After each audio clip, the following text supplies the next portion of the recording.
కోసం 5 సంవత్సరాల క్రితం కలెక్టర్ వాళ్ళంతా ఎక్సైజ్ వాళ్ళంతా వచ్చి ఉపాధి కోసం చెట్లు ఇచ్చి నన్ను నాటిపిచ్చారు. అప్పటి నుండి నేను చెట్లు పెంచుతున్నాను. 5 సంవత్సరాల తర్వాత వీళ్ళు కుల సభ్యులంతా కలిసి నన్ను చెట్లు ఇవ్వాలని చెప్పి ఒత్తిడి చేసి చే నా మీద బహిష్కరణ వేటు వేసిర్రు. అయినా నేను వాళ్ళని ఎక్కువ ఫోర్స్ చేయలేదు. నా ఉపాధి కోసం నా సభ్యత్వం కూడా సొసైటీలో సభ్యత్వం కూడా తీసేసిర్రు. తీసేసిన దానికి నేను కోర్టును ఆశ్రయించినాను. ఆశ్రయించిన దానికి ఇప్పుడు కోర్టు నుంచి స్టే ఆర్డర్ పంపించారు నాకు. పంపించే దానికి నీరా కోసమని నేను ఒక 10 చెట్లు నేను ఒక ఇది ఉపాధి కోసమని, నీరా కోసమని అప్లై కూడా చేశాను ఎక్సైజ్ వాళ్ళకు.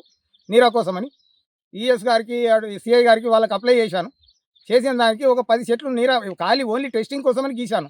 అంతే, దాన్ని అమ్ముకోవడానికి కాదు, చేసిన దానికి. దాన్ని ఆసరాగా తీసుకొని సొసైటీ సభ్యులంతా వచ్చి నా చెట్లలోకి వచ్చి గొబ్బలు ఎత్తుకపోవడం జరిగింది. ఎటు పెట్టి నన్ను బతకడానికి వీలు లేకుండా చేయడం జరుగుతుంది. నాకు ఉపాధి కావాలా, ఎట్లన్నా కానీ నన్ను ఇచ్చేసి కాపాడాలని చెప్పి కలెక్టర్ గారిని కోరుచున్నాను.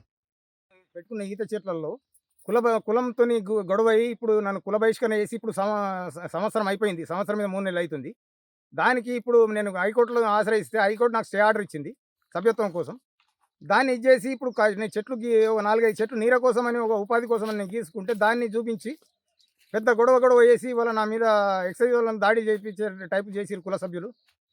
ఇది అన్యాయమని నేను భావిస్తున్నాను. దయచేసి దీన్ని చేయాలని చెప్పి నన్ను కాపాడాలని చెప్పి నేను అధికారులను కోరుతున్నాను. అందరికీ వినవించుకుంటున్నాను.